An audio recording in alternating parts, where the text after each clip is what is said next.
Okay. All right, thanks. So I'm Javed, and I co-founded YouTube, and just wanted to tell you a little bit about my story. But before I begin, I just wanted to thank everyone who organized this Brick Chamber event. I've never been to Brazil before. This has been really exciting, and we've been meeting tons of people, and I feel like a 2-year-old, because every day when I wake up here, I'm learning everything I'm seeing is new. So I'm learning constantly. I figured it would be most instructive if I can simply tell you a little bit about how YouTube came about, because I think that might be the most illustrative for you guys to hear. So let me take you back to the beginning of 2005. It was February 2005, and me and 2 friends, Chad Hurley and Steve Chen, the 3 of us, we were trying to come up with ideas for companies. So we had been working together. We were coworkers at PayPal, and on and off we talked about hey, we should start a company. We were all itching to work on our own project, and so we would have these meetings, maybe once every 2 weeks at a restaurant or at my apartment, and we would just throw out completely random ideas, anything that came to mind. And so how did the idea for YouTube come about? So actually, YouTube was just one of several ideas that we were working on at the time. We were considering, one of our other projects was we were going to build a database, an online database for people who are not familiar with database technology, to enable them to build online directories. So, there was a bunch of mundane stuff that we were throwing around. And around this time when we were talking about ideas, some interesting things happened in the world and on the internet. So I don't know if you guys remember, in late 2004, there was the Indian Ocean tsunami. I think it was actually Christmas 2004. And this was interesting because it was the first time that there was an event, a big event, where lots of normal citizens were present to record the tsunami on their cell phones, but there was no press, right? So because the tsunami was unpredictable, of course there was no announcement there's going to be a tsunami at this time, so CNN wasn't there to film this event. But there were a lot of tourists there, and shortly after it happened, the internet was flooded with all these videos of the tsunami, and they were just amazing videos. You could see the flood coming in, and it was just incredible. And so I remember sitting there, Christmas 2004, and I was trying to find these videos. I thought this was just fascinating. And so, I went to Google, searched for Indian tsunami videos, and the experience was not very good from a user perspective, because I might find a few websites that had these videos, but then they were in different video formats. And so I might not be able to play the videos. Also, the websites, they would run out of bandwidth, right? Because everyone would go to the same site to download this video, and then the website would get shut down. So there was really no good way to get access to these videos. And then also, around the same time, there was the Janet Jackson incident during the Super Bowl. So this was a big thing in the U.S. Probably wouldn't be a big thing in Brazil, but so, during a concert, Janet Jackson exposed part of her body, and this was a huge thing in the U.S. Everyone was trying to find this video, because if you hadn't watched TV, then your friends were saying, "Oh my God, you have to see this," right? So same problem there. There was just no good way to find that video. So during this time, late 2004, early 2005, there's a number of interesting trends that converged.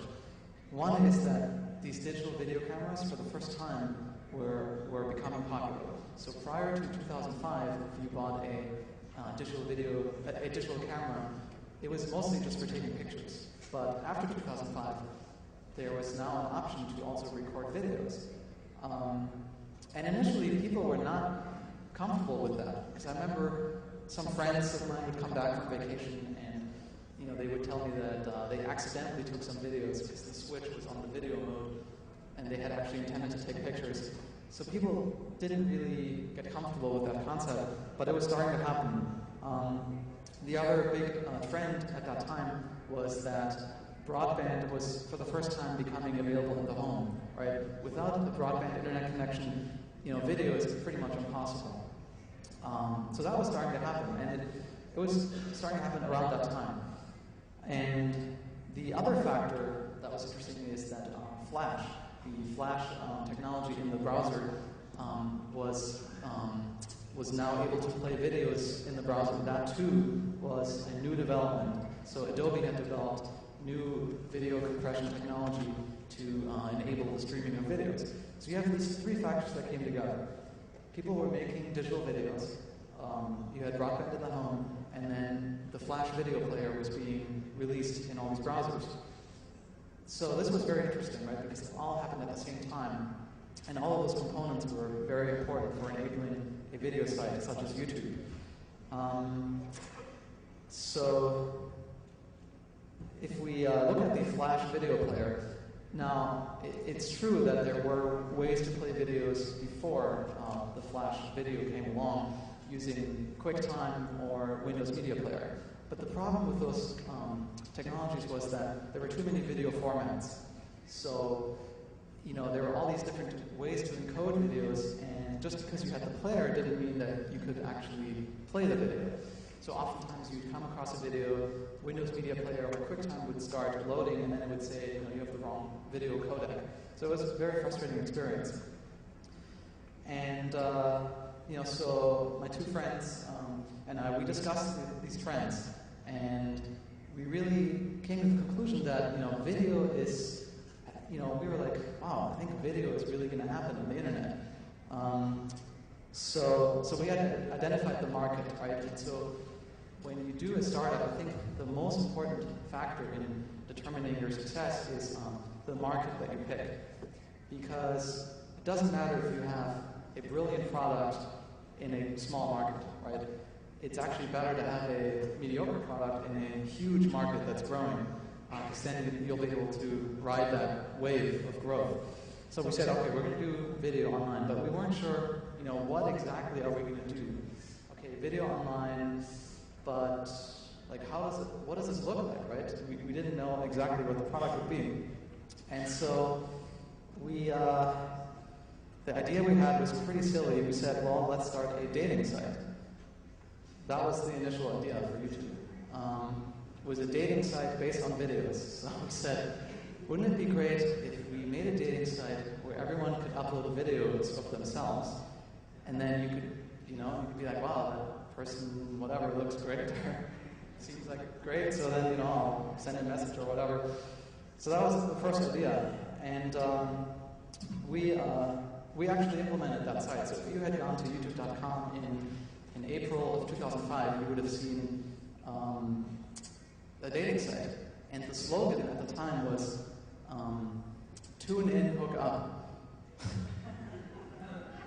That was the slogan. And it was very basic. You couldn't even decide what videos you wanted to watch. Every time you went to our website, it would show you a random video, and then you had to rate the video. So you could rate the video from 1 to 10. And this is actually very similar to another dating site called Hot or Not, which was very popular at the time. So really, the first version of YouTube was simply a clone of that site. Okay, so we had this site, and then what happened? Well, there weren't any videos on it, right? So we said, well, we need girls on the site. I mean, otherwise, no one's going to visit. So we said, well, how do we get videos of girls on the site? Okay, we said, let's go to Craigslist, and we'll post an ad on Craigslist, and we'll say, if you're a girl and you post a video on our site, YouTube, then we'll pay you $10 per video. And we thought this would be awesome, right? Awesome idea. Turns out no one replied to that at all. Okay, so that didn't work. But we needed some sort of videos. So then my hobby is I'm interested in airplanes and aviation and stuff like that. And I had a lot of videos of airplanes on my computer. So I said, okay, I'll just upload all these videos of airplanes onto the site. Okay? That didn't make much sense either, right? It's like tune in, hook up, dating site, airplanes. Didn't make too much sense. So we basically, nothing happened on the site. There was no one going to it, no one was uploading anything. And so our first strategy basically had been to copy Hot or Not, which was a dating site for pictures, for videos. So since that didn't work, we then looked at another site called Flickr. So obviously, I think everyone knows Flickr, the photo sharing site that's now owned by Yahoo. And we said, well, people are uploading all these photos to Flickr, but maybe they want to upload videos. And why don't we just create Flickr for video? So that seems simple. So the second version of our website, which we released in June of 2005, was basically, it was very similar to Flickr, except this time it was, for videos. So you can see that we borrowed some concepts, right? Like initially it was Hot or Not for video, then it was Flickr for video. And this worked a lot better because people understood that, this is a site where you can upload any video. It's not restricted by, a certain category or anything like that. And, people slowly started, basically uploading these videos. And there were videos of everything, like people's vacations, videos of themselves, their pets, or whatever. And it really, I think we really hit a sweet spot with that site at that point because it was very obvious what we were trying to do. We were solving a really big problem that people had with videos up until that point. Because there was really no good way to share videos. You couldn't email them, they were too big. If you had a 30 megabyte video, there's just no way you could email it. There are too many video formats. Even if you had the right video player, again, the encoding method might have been different. And finally, there was no place to find videos. You could search on Google, but then you'd find these video files. But there was no central repository for videos. There was no way to discover more videos. And so slowly we started building additional features onto YouTube. So initially, if you went to YouTube, even after the second iteration, you just saw a random video, right? So we changed that, so we made it so you could search for specific videos. Then we added a number of things that really made YouTube explode. One of them was the embedded video player. So we said, even if you're not on YouTube, we want you to be able to watch videos on YouTube, even on another website. So we gave people, very simple HTML code and just said, if you put this on your website, people will be able to watch the video on your site. And so this was huge, because suddenly YouTube was not just being watched on YouTube, it was being watched all over the internet. Another thing we added was related videos. So this is a little window next to the video that shows other videos that are related to what you're watching. And so this is great because once people started watching something they were interested in, then they could find all these other things they were interested in. Now these things sound pretty trivial as I'm explaining them to you now, like the embeddable video player or related videos. It sounds awfully trivial, but at the time those were actually fairly innovative things. So it goes to show that when there's a area of technology where there hasn't been much development, then even fairly simple solutions can really go a long way. And I also want to underline that we borrowed a lot of these concepts and combined them into our site, right? So we borrowed things from Flickr, from Hot or Not. The next question that came was, well, if you have like millions of videos, how do you organize the content? Like how do you enable people to search? Because someone uploads, say, a video of their, whatever, Hawaii vacation. Well, how do we know that when someone searches for Hawaii to bring up that video? Because there's certainly no way to, write algorithms that recognize what's in the video. So there again, we borrowed a very simple technology called tagging from another site called Delicious. And this is really simple. When you upload your video, you just add some tags, right? So you upload the Hawaii video and you type Hawaii vacation, ocean, beach, whatever. And again, this seems really obvious now, but at the time that was actually a new concept. In fact, it was so new that people didn't really understand it. So when people uploaded their videos, they would type in ASDF for all the tags, right? So everything was ASDF. Okay, so how do we tell people? How do we explain? Encourage people to put accurate tags. Well, it turns out the problem kind of corrected itself, because on YouTube, the point of YouTube essentially is everyone wants to be famous. Everyone wants their videos to be watched by as many people as possible. So after a while, people understood that if they enter accurate descriptions for the videos, then they're more likely to be found. So essentially, on YouTube, we let the community build the site. We gave them some tools, but then the rest of the work was basically done by the community. They provided the videos, they provided the descriptions, they even did a lot of the flagging for us, so if there were inappropriate videos, they would be flagged by the community. So, YouTube was basically all about the community, and the technology, apart from scaling, was, I would say, fairly straightforward, but then the main insights came from combining all these different components from a number of different websites. So, the growth was really starting to pick up around late summer 2005, and up to this point we had been self-financed, and the costs were quite low initially. We were paying a couple $100 a month, maybe on some rented servers. But things were starting to really pick up, and we would get on these conference calls with the internet service providers where we were hosted, and they would tell us, your site has exceeded the entire capacity of our entire hosting center. You're killing all the other servers because no one else can get any traffic. And they told us, we have never seen anything like this. They kept telling us that. So then we, started being hosted out of multiple hosting centers, and it just started getting very expensive very quickly. So we started looking for financing.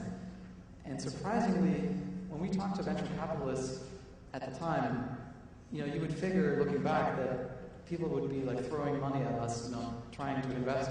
But that was not the case. We talked to a handful of VCs, and a lot of the VCs said, that's cute, but why would I want to watch someone else's videos? And we didn't really know how to explain that to them, because we felt like, we understood this idea, we understood why this was interesting, but it was difficult to convince people of the concept. And so it was not actually as obvious of a great investment at the time.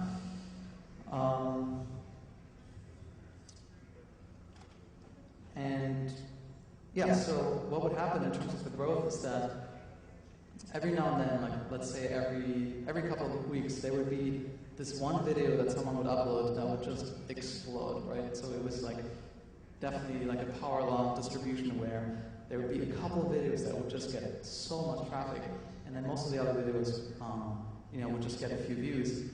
But the thing that was interesting is that as time went on, more and more of those types of videos were uploaded, right? So initially it was say every 2 weeks, but then it started happening every week, and then every 3 days.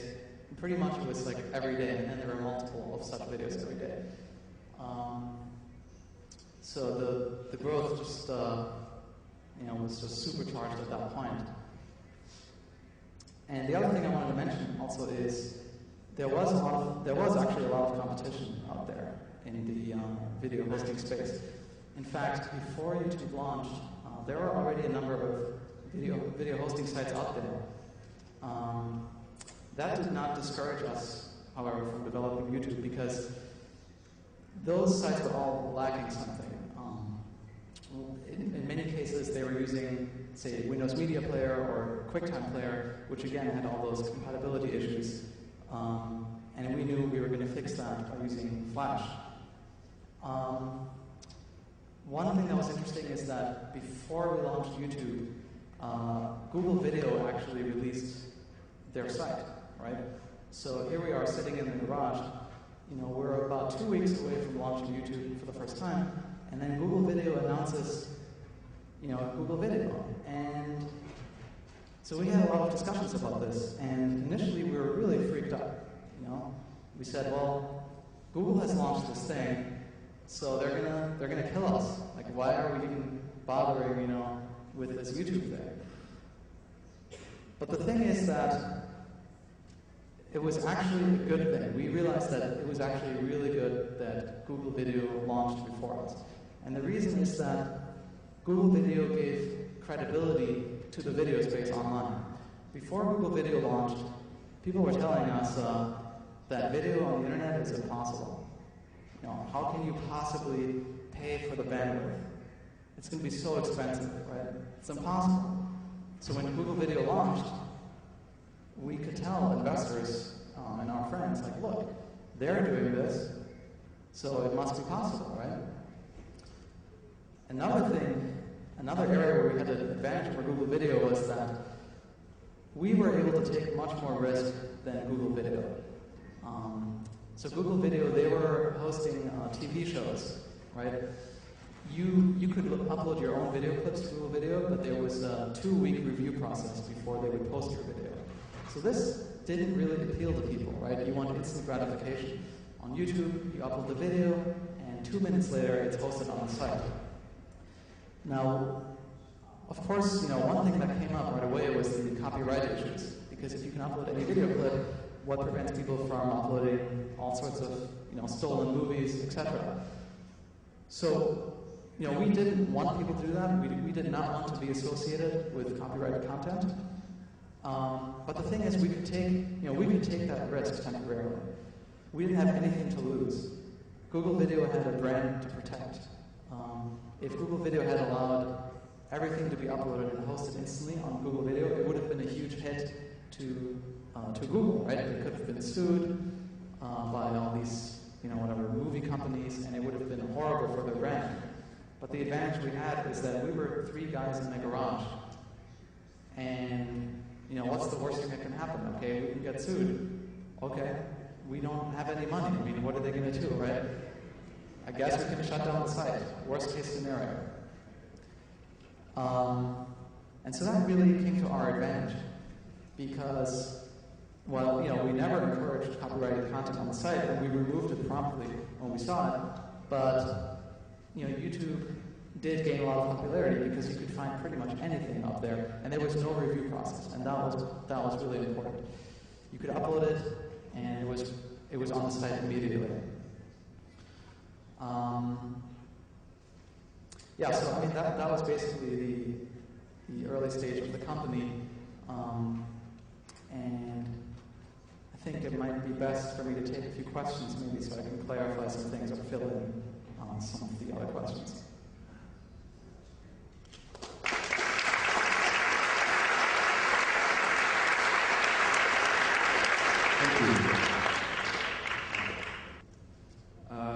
A gente já recebeu aqui pelo Twitter uma pergunta relacionada à concorrência. Você mencionou que ficou com medo do Google e tal, e sobre os outros concorrentes, o que você acha?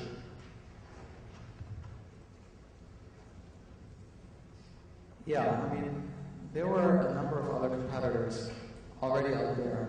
I think the main difference between us and them was that we were much more open. We were much more flexible. You could upload any video. We didn't review the videos. We had more social interaction associated with the videos. You could share the videos. You could comment on them. You could create playlists and all that kind of stuff. And so I think what we did is we developed a platform where people could express themselves, and everything else we left up to the user community. I think that was really important. A lot of the other video sites, they tried to force the community into a certain way. So they said, you can only upload these types of videos, or we'll review the videos, or we won't let you embed videos, because we want you to come to our site to watch them. We didn't have any of those restrictions. We just opened it up completely, and I think that's where a lot of the appeal was in doing that. Outra pergunta é relacionada ao negócio. Vocês criaram uma bela solução tecnológica e tem investimento, mas como transformar isso em revenue? Right. So this is pretty interesting. When we sat in the garage in 2005, and we came up with this idea, the first question was, how much is it going to cost to post all these videos? I mean, this is going to be so expensive, right? And so we literally did like a back of the napkin calculation, right? We just wrote out some numbers on the napkin, very rough numbers. Like we said, okay, if we host the videos, let's assume average size 10 megabytes. Okay. Let's assume average cost, per megabit per second or whatever is, this type of hosting cost. Let's assume the servers are going to cost, $100 per month per 500 megabytes of storage, right? So we made all these assumptions and came up with some number, and it was something like, okay, assuming all these variables, the cost of serving one video is like 0.01 cent.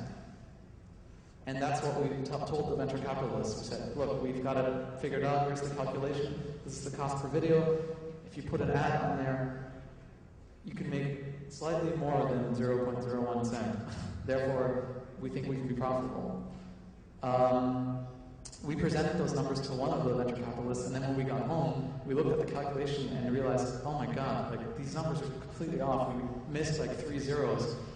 And we we emailed them and said, oh, we apologize. Actually, it's like, 1 cent per video. So it was off by a magnitude of 1,000 or something. But the bottom line is that it was really impossible to really accurately determine how much is one video going to cost. And the number of variables in that calculation are there's too many and it's just unknown. So really, we were going by gut instinct, and we said, well, if the video is, let's say 10 megabytes, 10 megabytes is not that much more than 2 megabytes, and pictures on Flickr are 2 megabytes, right? Like one picture. So, our videos are not that much bigger, but we think we have a more compelling user experience. If someone's watching a video on YouTube, that's far more entertaining than looking at one picture, right? And so the value of that is just so much higher. If we stick an ad on there or whatever, that's got to be worth so much more. So it was really just kind of gut instinct. So after a while, we just kind of threw away the numbers, and we were just like, we have no idea how much this is really going to cost. Let's just, pay for it as we go along, raise some money, and then, try to optimize it so we're not wasting money. But just, based on these other sites, we were like, well, we think it can probably be profitable. There were other video sites out there. Google Video was out there.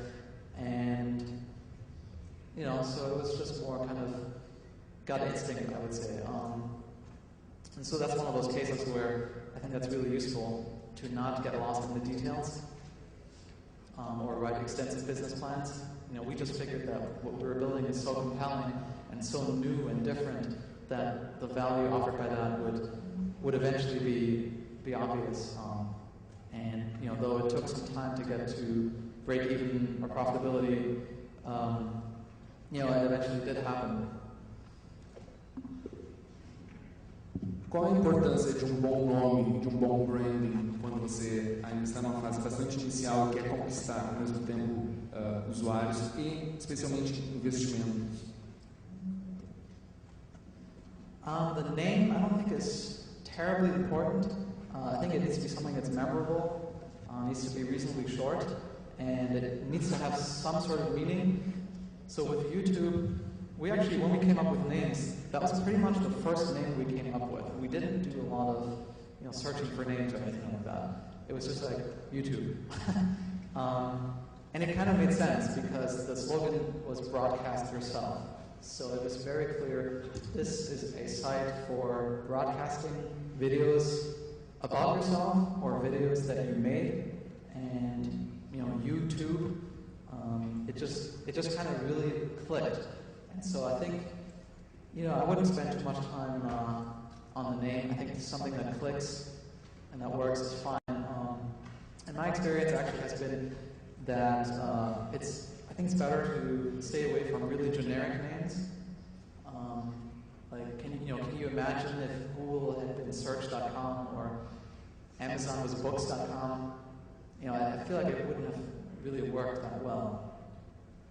So something catchy and unique is, I think, is a little bit better.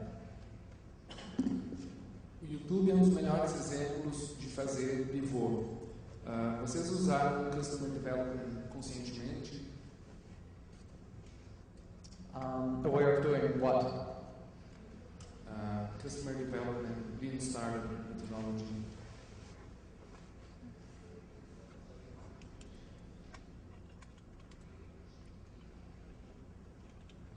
Yeah, I think we realized that we were kind of the classic startup. I think we realized we were borrowing a lot of methodologies from other startups that we admired. So it was, 3 guys in the garage. We were, just developing this product as we went along. We were changing it every day. We didn't really know the specifics of how much was this going to cost. We didn't know what was going to be the winning product. We just tested out many different concepts until we found something that people liked. So I think you're right in terms of how the question was asked. That this was like a very classic, kind of like startup in that sense. Moving very fast. We were not relying on any tradition. A lot of people were telling us, including investors, this is way too expensive. There's no way this is going to work. How are you going to pay for this? We kind of ignored those people. A lot of other people said, I don't understand, why would I want to look at random videos? So I think we were just really convinced that we were building something that was inherently useful, and we just went with it.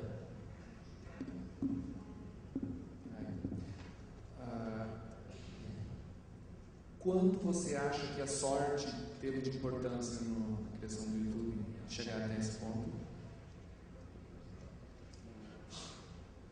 I think there was a lot of luck, for sure. But the thing I always tell people is that you need luck for everything in life, right?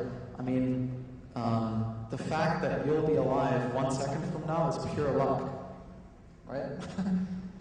The fact that you're crossing the street without getting hit is, partly luck, right? So, the thing that came together for YouTube is that there were a lot of lucky circumstances that all came together, right? Broadband in the home, the right video, flash technology, people actually making videos for the first time in history. Everyone's making videos. These are all things that are coming together, and I think we recognized that they all intersected at this one point in time. So I think that's where maybe intuition comes in. We understood that this is an opportunity to build a product that takes advantage of all of those things happening at the same time. But the fact that they happened then, I guess that's partly luck, right? If YouTube had been developed 2 years earlier, it would have been way too early. The bandwidth would have been too expensive, just as another factor, right? And so going back to those, back of the envelope calculations that we were doing, one thing that we knew we could rely on is that no matter what the current cost is, we know that bandwidth cost will be cut in half every 6 months, or something like that, right? So we knew that even if it's too expensive now, just because bandwidth is getting so cheap, it will be much less expensive 3 months from now. And the same is true for storage, right? If we're storing hundreds of millions of videos on these hard drives, even if that's expensive now, the cost of that storage is going to be cut in half next year, and again in half the year after that, and again, right? And so it gets exponentially cheaper to store and serve these videos. And that was great, right? Because even if something didn't work at the moment, it meant it might work later on. But still, all those things have to come together at the same time, and I guess, yeah, I mean, a lot of that is definitely a lucky circumstance, but the important thing is kind of recognizing that. Bom, a gente tem algumas perguntas aqui que dá para misturar. Em algum momento você teve um plano B, caso o YouTube não desse certo? Também, se você fosse fazer outra coisa a partir de agora, o que você faria próximo? E também, como você acha que o cenário vai estar no Silicon Valley em 2015? How the what will be in 2015? Silicon Valley. Okay.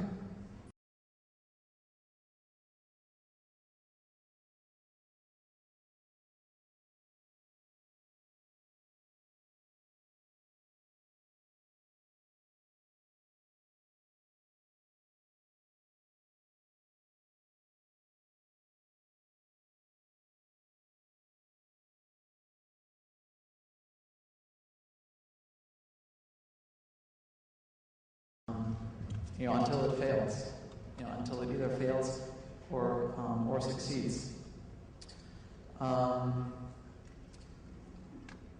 What would I do if it hadn't been YouTube? Well, I think that there's always opportunities, but the opportunities change, right? So maybe it was video in 2005, or social networking in 2004, or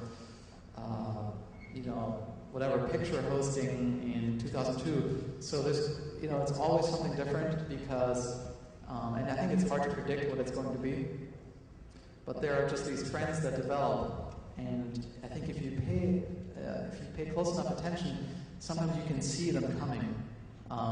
Like I was explaining, with these confluence of 3-4 different factors all coming together. If you really look at that and analyze it, you can see this coming, right? Like back in 2005, I think if you were into, and this is where it helps to have something that you're really passionate about, right? So I happen to be passionate about videos, and so for me, I was seeing this as a upcoming trend. I would like to share all these videos. I'm making all these videos. I don't know how to send them to people. I don't know how to find these videos, but I'm seeing the solution that I could implement.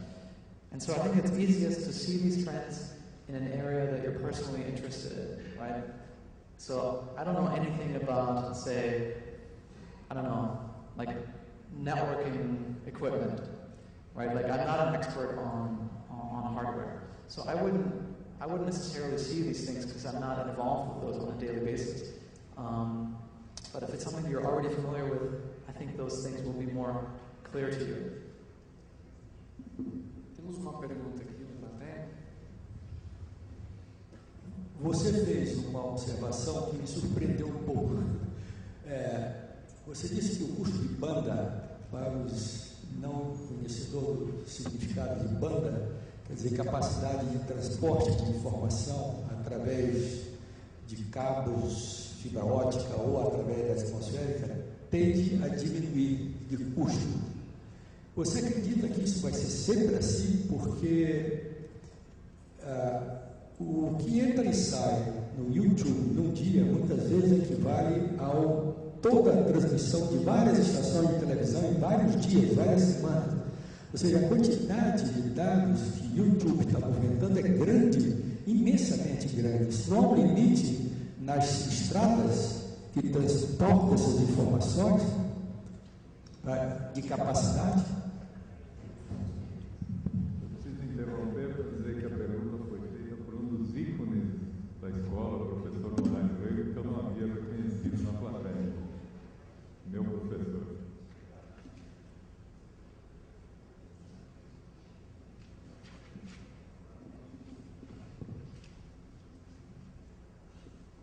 Yeah, regarding the question about the bandwidth, I mean, yeah, I think that trend will continue. There will be more and more demand for more and more bandwidth, and the bandwidth providers, they want to keep making profit, so they will keep increasing capacity. They will keep producing new technology, and that's that's kind of the market environment that we know. That all these things eventually get commoditized. And so basically, I think you can assume that the cost of bandwidth, in the long run, will basically go, to zero, right? Like, you will have higher definition video, more and more capacity, and per capacity, it will become cheaper and cheaper. Yeah.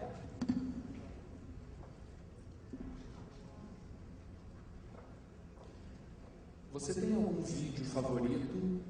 Você vai postar algum vídeo sobre São Paulo, Brasil? E o que você vai fazer depois do YouTube? Yeah, I have tons of favorite videos. I think in the early days of the site, I was probably the most active user on it.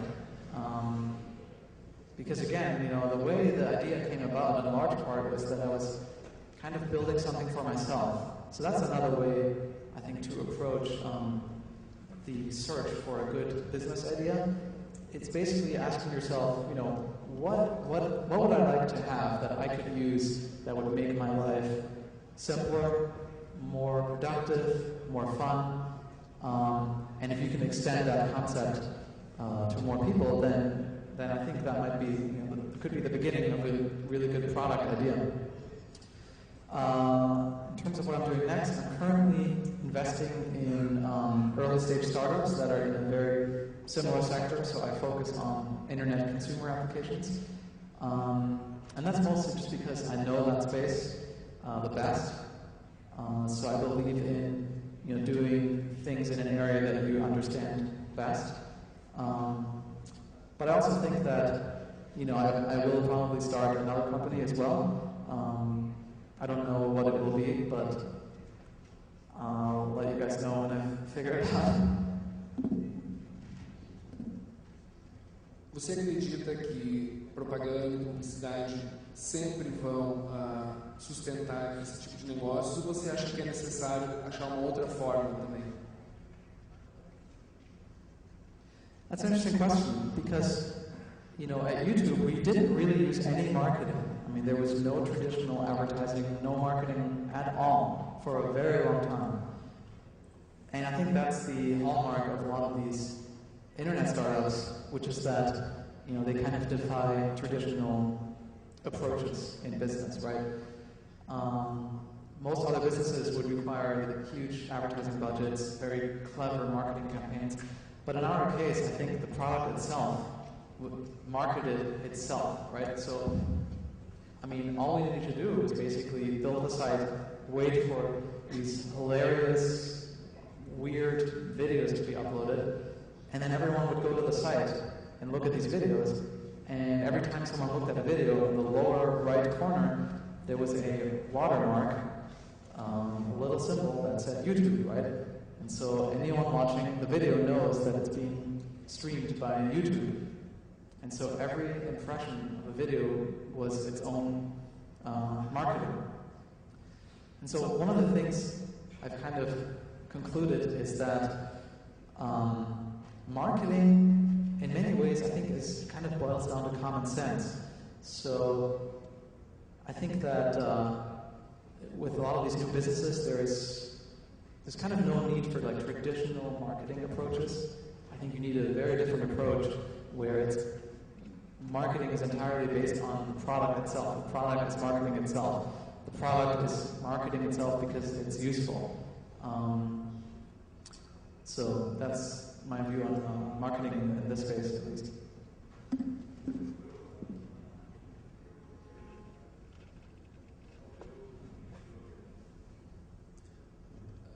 Na verdade, o pessoal gostaria de saber mais um pouco sobre publicidade e propaganda enquanto fonte de receita, não para divulgar o próprio negócio.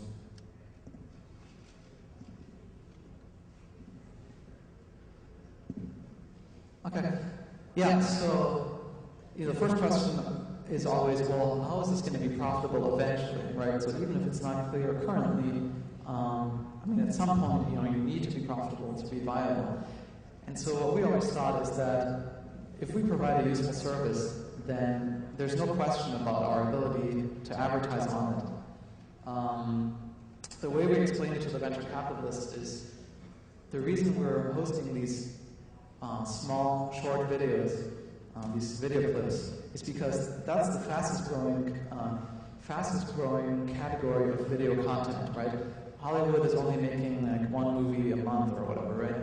But these tiny video clips, I mean, there are maybe not 6 billion, but maybe 500 million people making these videos like every day, right? So there's all this content that needs to be exposed, that needs to be hosted somewhere. And if we capture that segment, which is so fast growing, that means that we will be growing that fast as well. And once we capture that segment and establish a brand, then it's quite easy for us to also host, the more traditional Hollywood content, like TV shows and movies. And that's exactly what we ended up doing. So we sort of use this fast-growing category of content to catapult our brand into this situation where we could then reach out and actually have the influence to grab this more traditional content. And we always believed that we were offering enough value to very easily come up with revenue streams, whether that's display advertising or video ads or anything like that. Temos mais uma pergunta na plateia.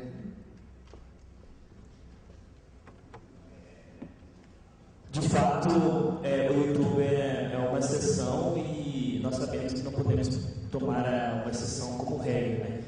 Então, para empresas que estão iniciando uma nova startup, né, um novo negócio na internet, como que uma sugestão de como que você poderia nos dar de pesquisar o mercado, testar a demanda, antes de simplesmente sair lançando uma ideia e, na pura sorte, para ver se vai ter um retorno?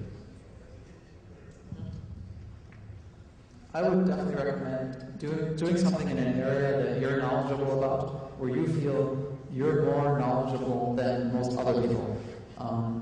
Initially, when we raised money for YouTube, a lot of the VCs told us that we need to find experts who can tell us what to do now, right? Because they said, well, this is great, but it's not clear where you go from here. So why don't we find some experts and talk to them, right? But then we realized, well, who are the experts? Because if these experts existed, then they would have done this, right? I mean, they would have developed the site, but no one has.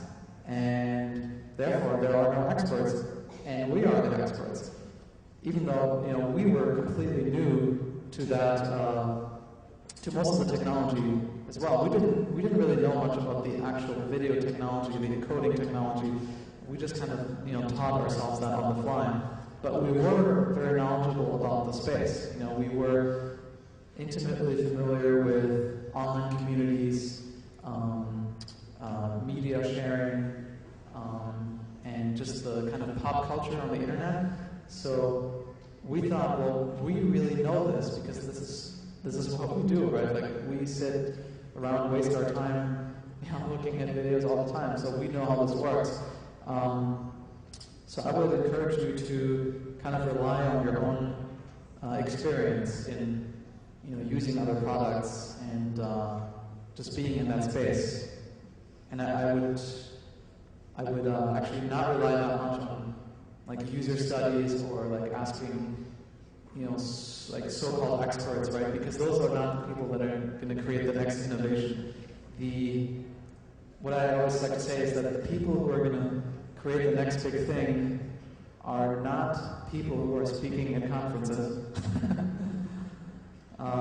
It's kind of funny that I'm saying that right now, but they're not people who are speaking at conferences. They're, probably the next big innovation is coming from 3 people you've never heard of working in some garage somewhere, right? And so that could be you. I mean, because those people are the ones that are going to do really groundbreaking stuff that no one else has thought of, or that everyone else said, like, that's impossible. We're not even going to go there. But if you have nothing to lose and you're willing to try a lot of things, then pretty much anything is possible. Bem,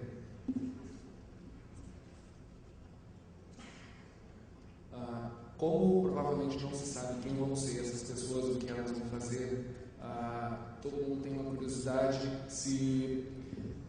como o Brasil aparece no radar de tendências de vocês no Vale do Silício, enquanto investidores e também enquanto simplesmente observando tendências. Qual é a opinião de vocês sobre o Brasil? Yeah, so, I just got here a couple days ago, and already, my impression is that there's tons of talented people here, there's so much room for growth, and I feel like, this is like a place that's just ready to explode. So that's my initial impression, that there's tons of stuff that's about to happen here. In terms of details, I don't know, I'm still overwhelmed by, all the new things I'm seeing. But I would say, it really doesn't matter kind of what place you're in. I think there's opportunities everywhere, whether you're in Silicon Valley, whether you're in Brazil, or anywhere else, because if you look at what these successful entrepreneurs are doing, if you really look at it, none of it is really that kind of absolutely amazing, right? Like it's impressive, but if you really boil it down to the details, it's all about mindset, right? Like say YouTube just being one example of many, what was done at YouTube or Facebook or whatever sector you're interested in, this is not something that can only be done in Silicon Valley, right? Like all the technologies we used, everything we taught ourselves, we didn't know very much about that stuff. Like we basically just read books about video encoding, about Python programming, Apache web servers. So we could have been anywhere and still have done the same stuff, right? The difference is, so the question is, why does so much innovation happen in Silicon Valley? And I think it's mostly a kind of mindset that gets created by everyone else in that area having the same mindset. So you see someone doing these things, and you say to yourself, well, if they can do that, I can do that too, because, these are just other people. They're not like, superhuman or whatever, super brilliant, right? Like, they're just people. So the same thing is true, here or anywhere else. I think if you have enough exposure to these types of ideas, you can have the same mindset. So I think opportunity is everywhere, and it's much more an internal thing than external. It just depends much more on, your own thinking process or the people you surround yourself with than, say, the specific location that you're at. Ok, temos ainda uma pergunta aqui na plateia.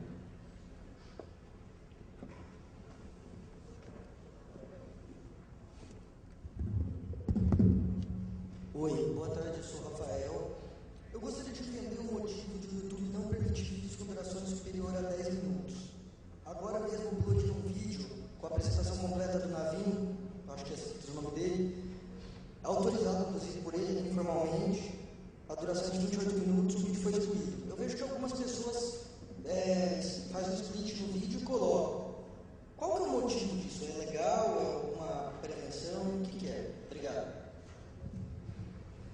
I think the decision behind the time limit is because when we first came out with the site, the idea was that YouTube is for kind of experiencing or enjoying these short video clips, right? Like stuff that you did on your cell phone or some video you took on your vacation or in your dorm room. So the site, the original concept was much more about this is a fun site that you spend time on watching lots of different videos, right? So the 10-minute time limit, it's more symbolic. It's not about the 10 minutes, but it kind of communicates that, this is not really for like watching like a 3-hour movie, right? Like the experience behind YouTube is not watching 3-hour movies. So I think that's a remnant of that early decision. I think, probably that can be revised. And I think, I wouldn't be surprised if in the future we will see, movies and TV shows hosted on the site, but as I explained earlier, that wasn't the initial focus of the website.